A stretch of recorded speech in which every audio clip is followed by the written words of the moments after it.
No programa de hoje, vamos continuar a nossa jornada em busca da verdadeira felicidade e a razão de viver na série Contagem Regressiva para a Vida. A realidade é que um dos aspectos mais importantes para a verdadeira felicidade tem sido ignorado por muitos. E para descobrirmos mais sobre esse verdadeiro tesouro, vamos até a bela Igreja Brasileira de Dallas, no Texas, para acompanharmos o pastor Bill Santos na primeira parte da mensagem O Retrato de Deus. O Está Escrito Canadá começa agora.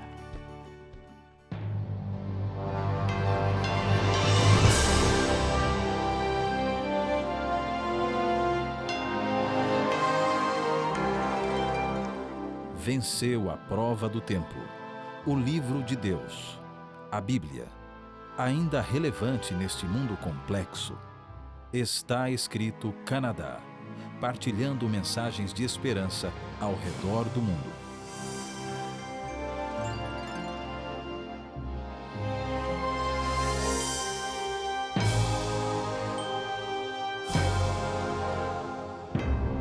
O seu nome era Hans Nutt. Ele deixou o seu emprego em 1527. O seu emprego, ele encadernava livros, era encadernador. Mas em 1527, ele decidiu que ele ia fazer outro trabalho. Ele se declarou um profeta de Deus. Qual foi a sua primeira profecia? Ele disse: Jesus Cristo vai voltar daqui a um ano, em 1528. E quando Jesus voltar, ele disse, vai ser bem diferente do que vocês esperam. Primeiro, ele vai abolir todas as leis. Não haverá mais lei. Não haverá 10 mandamentos. Vai ser só comer e beber e festejar.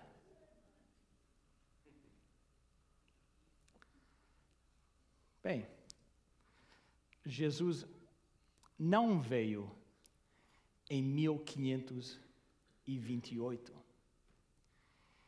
Mas também Jesus Cristo nunca disse que ele ia estabelecer um reino onde não houvesse lei, sem regras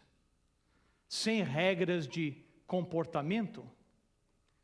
E se as pessoas lá em 1527 tivessem apenas lido a sua Bíblia, eles iam saber que Hans Nutt estava mentindo. Porque não existe nenhum lugar na Bíblia onde diz que nós somos para viver sem uma lei moral. Mas Hans Nutt conseguiu convencer algumas pessoas que a lei não tinha valor. E eles acreditaram. E eles o seguiram. Isso não é nada novo. Essa ideia, essa filosofia que o nosso comportamento não tem valor, que a lei moral não existe, não é algo novo. Isso é tão velho como a igreja cristã. Deixa eu compartilhar com vocês uma história. Paulo tinha uma congregação, e essa congregação estava convencida que eles iam ser a geração que ia estar viva quando Jesus Cristo voltasse. Agora, isso aí não é um problema, porque a verdade é que uma geração será a geração viva quando Jesus Cristo voltar. Mas eles perderam um pouquinho do equilíbrio. Então, eles começaram a pensar, Jesus Cristo vai chegar qualquer dia. Eles começaram a perder um pouquinho o balanço. E Paulo ficou sabendo disso. A notícia chegou a Paulo que essa congregação tinha perdido certo equilíbrio. Estava esperando que Jesus voltasse qualquer dia. E a Bíblia, ele escreveu outra carta para essa congregação.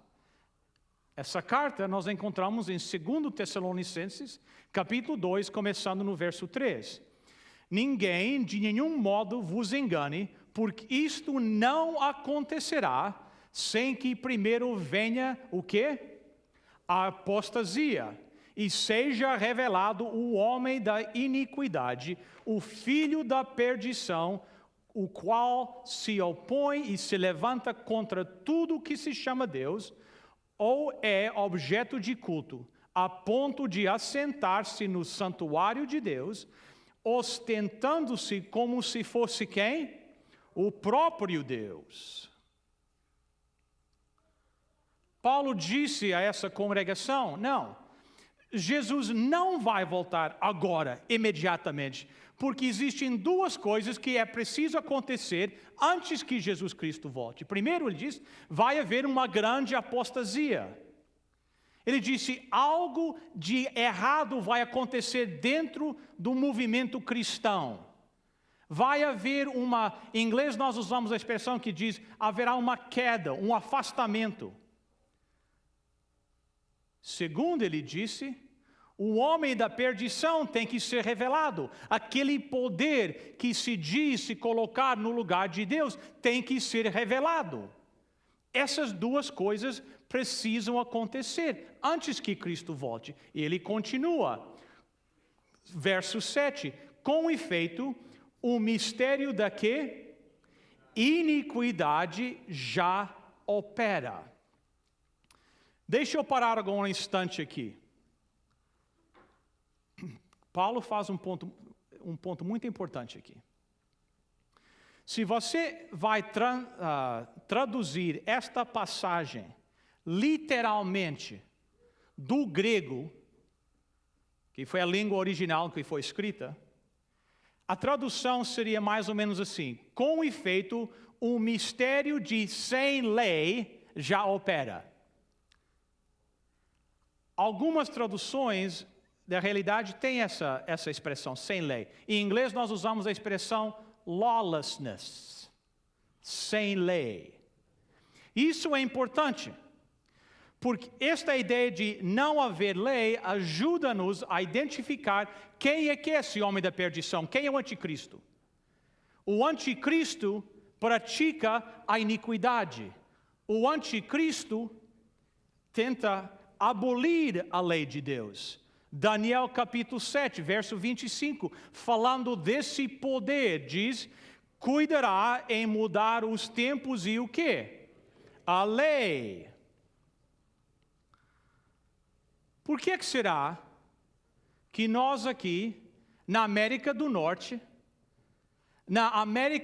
cristã, vivemos com as portas cheias de fechaduras? E por que à noite você tem que trancar o seu carro e esconder as chaves? Por quê? Você sabe por quê? Porque o mistério da iniquidade está operando. Nós somos uma sociedade sem o quê? Sem lei. Foi isso que Paulo estava dizendo. Lembre-se disto, 2 Timóteo, capítulo 3, começando no verso 1. Nos últimos dias haverá tempos difíceis, pois muitos serão egoístas, avarentos, orgulhosos, vaidosos, xingadores, ingratos, desobedientes aos seus pais. Quantos de vocês aqui nesta noite são pais? Vocês concordam com isso? Dias do fim. E não terão respeito pela religião, não terão amor pelos outros e serão duros, caluniadores, incapazes de se controlarem, violentos e inimigos do bem. Serão traidores, atrevidos e cheios de orgulho. Leia comigo. Amarão mais os prazeres do que quem? A Deus. É um mundo sem lei. Nós vivemos num mundo onde o mistério da iniquidade opera. A lei do nosso mundo é isso: faça aquilo que você quiser. Você apenas tem que ter uma razão. Mas o que é certo para você, de repente não é certo para mim, mas isso é problema seu. Cada um tem os seus direitos.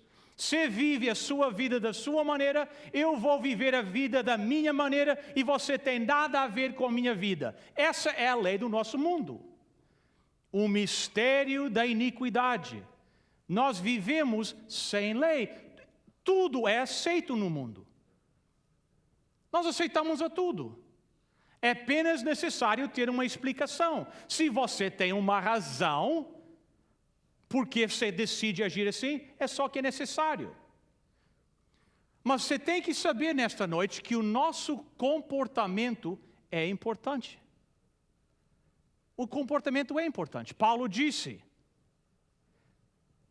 nos últimos dias, os homens vão se comportar, e ele deu a lista, vão ser orgulhosos, xingadores, amarão mais os prazeres do que a Deus. Ele está falando do comportamento da humanidade antes da segunda vinda de Jesus Cristo.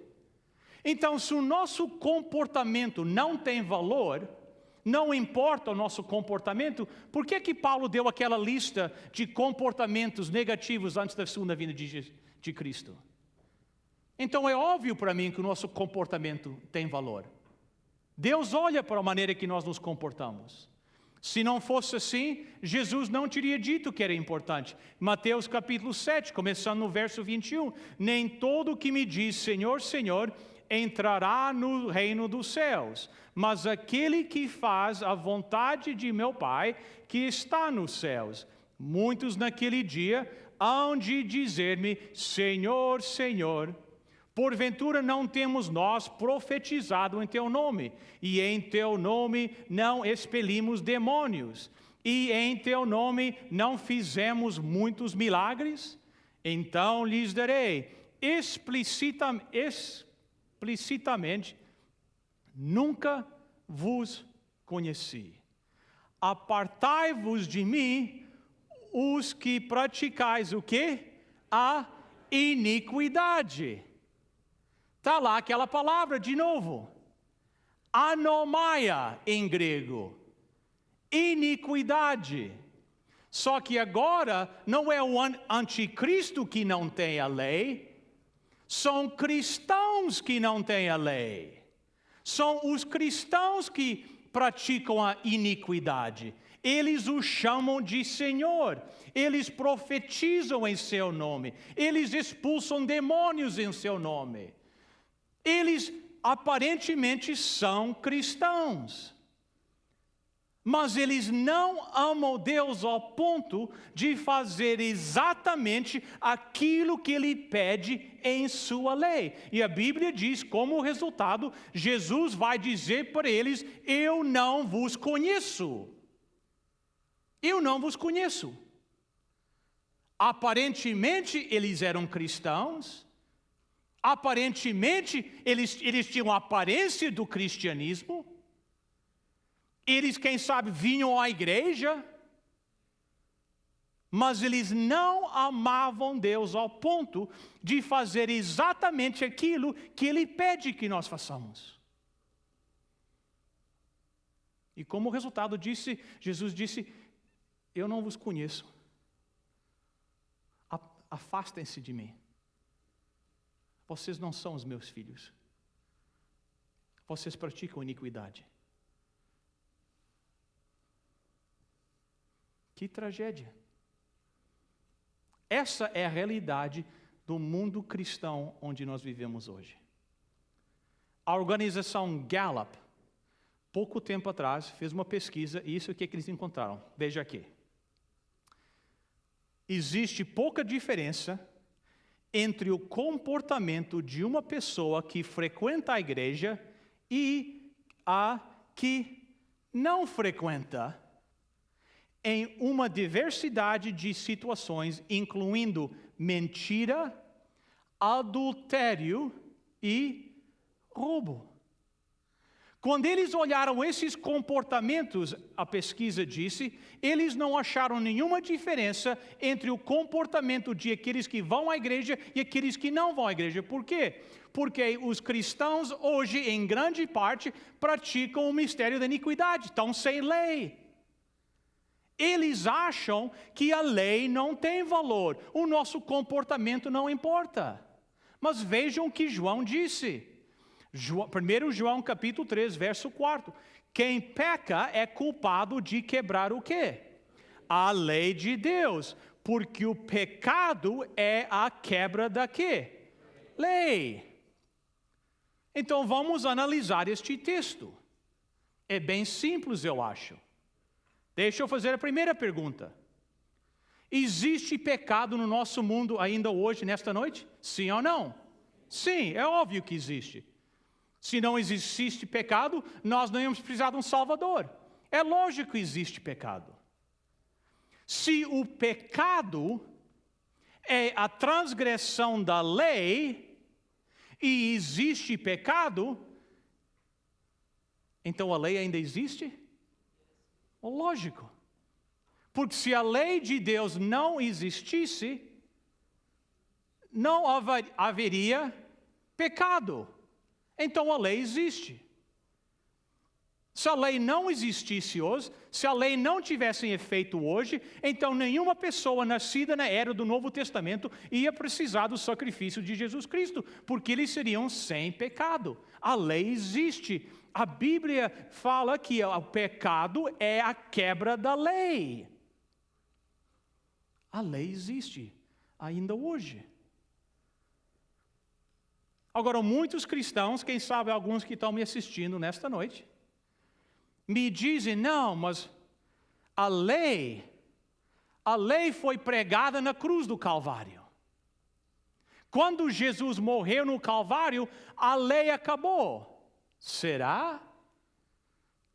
Algo aconteceu quando Jesus foi pregado na cruz, mas será que foi a lei? Será que a lei foi abolida quando ele morreu na cruz? No Antigo Testamento, existiam pelo menos 2 tipos de leis. Nós tínhamos a lei moral, os 10 mandamentos. Aquela lei que diz, não matarás, não roubarás, para não mentir, honra teu pai e tua mãe. Não uses o nome do teu Deus em vão. Essa lei existe ou não? Deixa eu perguntar a vocês, é pecado roubar ainda hoje, sim ou não? Sim. É pecado o adultério? É pecado? Sim ou não? Sim. É pecado levantar falsos testemunhos? Sim ou não? Sim, lógico que é. Vocês que são pais, vocês dizem aos seus filhos que o mandamento honra o teu pai e a tua mãe não tem mais valor? Lógico que tem valor. Os 10 mandamentos, a lei moral de Deus ainda está em efeito.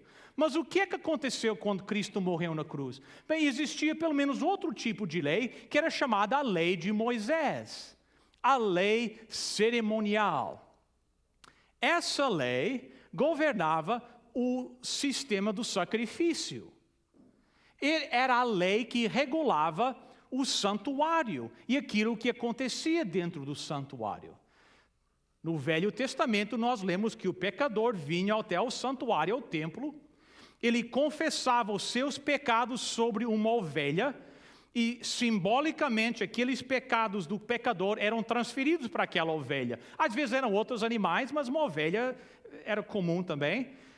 Então, os pecados eram transferidos simbolicamente para aquela ovelha. Aquela ovelha agora era sacrificada. Aquela ovelha morria simbolicamente em lugar do pecador. Quem será que isso significava? Quem é que essa ovelha representava?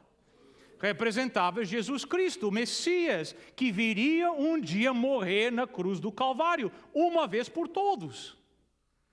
Foi por essa razão, quando João Batista viu Jesus Cristo e disse, eis o Cordeiro de Deus que tira o pecado do mundo, toda a mente hebraica diz, o Cordeiro de Deus. Aquelas ovelhas, é Ele que eles representavam. Agora, quando Jesus Cristo morreu no Calvário, a Bíblia nos diz que o véu que separava o santo do santíssimo se rasgou, indicando, representando que aquele sistema de sacrifício não era mais necessário. Por quê? Porque o Cordeiro de Deus tinha vindo. Não era necessário mais usar os símbolos que representavam o Messias, porque o Messias já tinha vindo. Ninguém foi salvo pelos cordeiros. A Bíblia é clara em dizer, ninguém é salvo pelo sangue de bodes e de cordeiros. Nós somos salvos pelo sangue derramado de Jesus Cristo, o Cordeiro de Deus. E o povo no Velho Testamento usava aquele sistema de sacrifícios, e ao eles sacrificarem aqueles animais, a eles passarem por aqueles rituais no santuário, eles estavam olhando em fé para o Messias que um dia viria, para lidar com o problema do pecado uma vez por todas. Agora, quando Jesus Cristo morreu na cruz, nós não precisávamos mais desses símbolos. Nós não precisávamos mais de sacrificar animais. Então, qual lei é que foi abolida na cruz? Foi a lei moral, os 10 mandamentos? Não. O que é que foi abolido? Foi a lei cerimonial que governava o sistema do sacrifício. Não era preciso mais sacrifícios. Os 10 mandamentos continuam até hoje. Como é que eu sei isso? Por isso que Jesus disse, Jesus Cristo mesmo disse isso. Vejam aqui comigo, Mateus capítulo 5, começando no verso 17. Não penseis que vim o quê? Revogar a lei ou os profetas. Não vim para revogar, vim para o quê? Cumprir, porque em verdade vos digo, até que o quê? O céu e a quê? Terra passem, nem um i ou um til jamais passará da lei, até que tudo se quê? Cumpra. Aquele, pois, que violar um destes quê? Mandamentos, posto que dos menores, e assim ensinar aos homens, será considerado mínimo no reino dos céus. Aquele, porém, que os observar e ensinar, esse será considerado grande no reino dos céus. Deixa eu pedir um favor àqueles que estão me assistindo, tanto aqui em Dallas, como em o mundo inteiro. Vamos fazer algo que vai ser muito interessante agora, que de repente nós temos... Esta transmissão está saindo, o potencial é de 100 milhões de pessoas. Nós temos milhares de pessoas me assistindo. Vamos todos fazer uma coisa ao mesmo tempo, ok? Eu quero que todos que estão me escutando ao redor do mundo levantem o seu pé direito, assim vamos dizer uns 8 centímetros acima do chão, ok? Vou contar até 3. No 3 eu quero que vocês abaixem o pé, com força. Imagine, 100 milhões de pessoas ao redor do mundo fazendo tudo ao mesmo tempo agora. 1, 2, 3.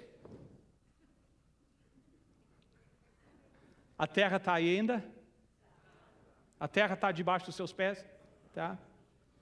Quem acordou bem cedo hoje de manhã, aqui em Dallas? Quem sabe alguns estão nos assistindo lá em Luanda, bem cedo de manhã em Luanda agora.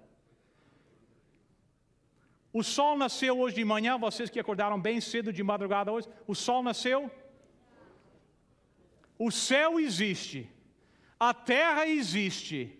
Jesus disse, enquanto houver céu e enquanto houver terra, vai haver o quê? A lei. A lei existe. A lei sempre existiu. A lei existiu antes de Moisés receber a lei em tábuas de pedra. Ela sempre existiu. Como é que eu sei que a lei sempre existiu? Como é que eu sei que a lei existiu antes de Moisés receber a lei em tábuas de pedra? Sabe por que eu sei? Porque a Bíblia diz que Abraão guardou os mandamentos de Deus.